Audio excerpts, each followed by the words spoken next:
A prince with a poet's soul. There are some men who inherit crowns, and there are some who inherit dreams. The world often remembers the kings who conquered lands, the warriors who led armies, and the rulers who built monuments of stone. Yet sometimes, hidden behind the glitter of royal halls and beneath the weight of golden titles, there lives a different kind of prince, a prince whose greatest kingdom is not found upon a map but inside his heart. He walks through marble corridors while carrying verses instead of weapons. His eyes notice things that others overlook: the trembling of leaves before a storm, the lonely silence after laughter fades, the way the moon patiently waits for darkness before revealing its beauty. While others calculate power, he measures moments. While others seek applause, he listens to the whispers of his soul. He was born among luxury, where chandeliers illuminated every corner and servants hurried to fulfill every command. Yet, wealth never became the language of his heart.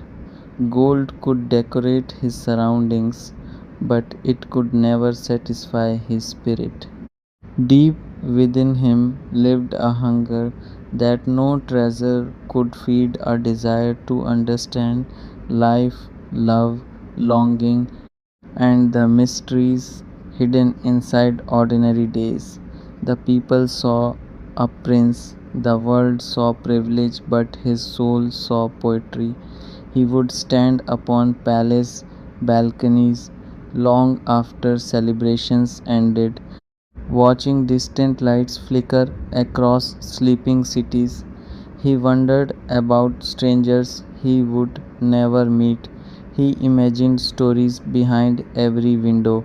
Somewhere a mother was singing a lullaby. Somewhere a young man was dreaming of impossible futures. Somewhere a broken heart was trying to heal, and somehow he felt connected to them all.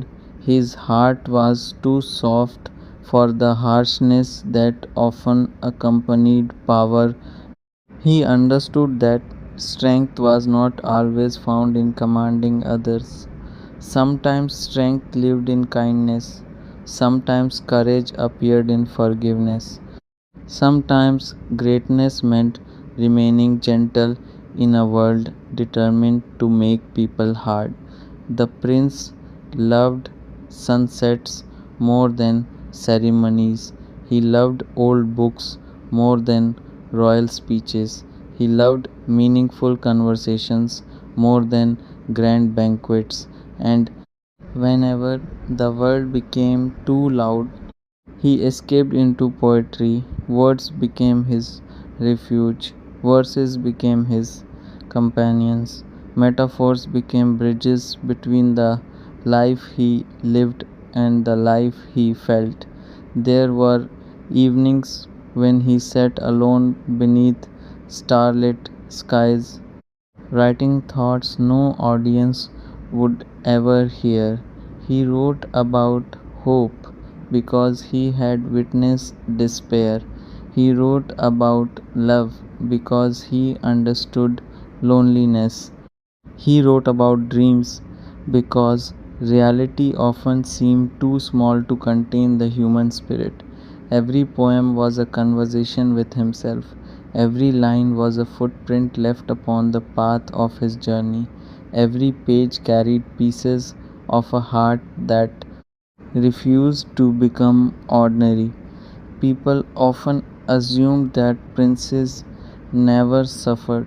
They believed crowns protected their wearers from sorrow. Yet sorrow visits every soul regardless of status. The prince learned this lesson early. He discovered that even behind magnificent walls, hearts could ache. Even among celebrations, loneliness could sit quietly beside a person, and so he wrote. He wrote when happiness overflowed. He wrote when sadness became unbearable. He wrote because some emotions were too large for silence. His poems were not perfect, neither was he. That was exactly what made them beautiful. He understood that life was not a collection of flawless moments, it was a mosaic built from mistakes, triumphs, heartbreaks, laughter, departures, reunions, and unexpected miracles. His poetry carried the fingerprints of real living. There were days when responsibility weighed heavily upon his shoulders. Expectations surrounded him like shadows. Every decision seemed important. Every action seemed observed. Yet, whenever pressure threatened to steal his peace, he returned to the sanctuary of words.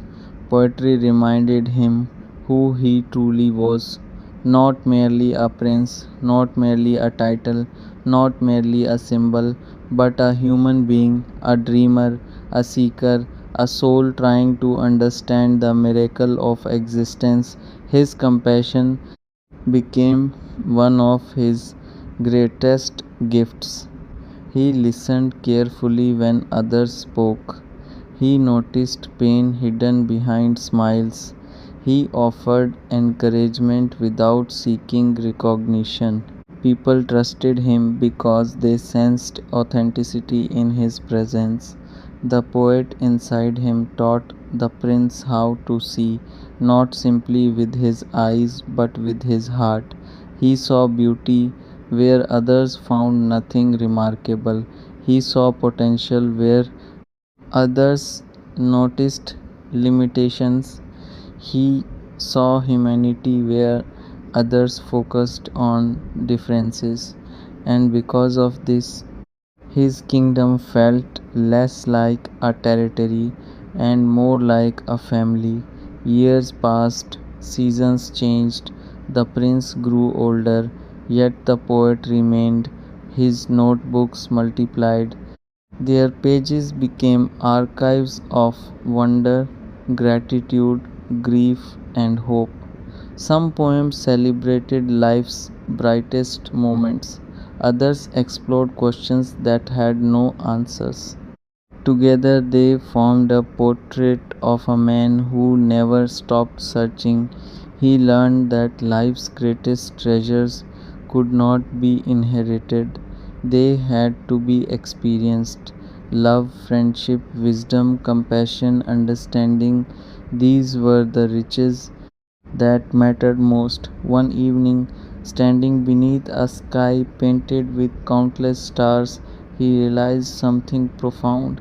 The crown upon his head would one day belong to someone else. Palaces might crumble, statues might fade. Even the grandest achievements could eventually become memories. But the kindness he shared would remain, the lives he touched would remember, the words he wrote would continue their journey long after he was gone. That realization filled him with peace, for he finally understood that his legacy was never meant to be measured by power, it would be measured by humanity, by empathy, by beauty, by the countless hearts that found comfort inside his poems. And so the prince continued walking through life with quiet grace. He carried responsibilities with dignity and dreams with courage. He ruled when necessary, listened whenever possible, and wrote whenever inspiration arrived. The world called him a prince. History might remember him as a royal figure, but those who truly knew him understood something deeper. Behind every title stood a man whose greatest strength was sensitivity. Behind every responsibility lived a dreamer. Behind every royal duty beat the heart of an artist. He was proof that greatness does not require hardness. He was proof that kindness is not weakness. He was proof that power and gentleness can exist together. He was a prince whose soul spoke the language of poetry, a prince who saw stars where others saw darkness, a prince who searched for meaning rather than applause, a prince who carried verses in his heart and compassion in his hands.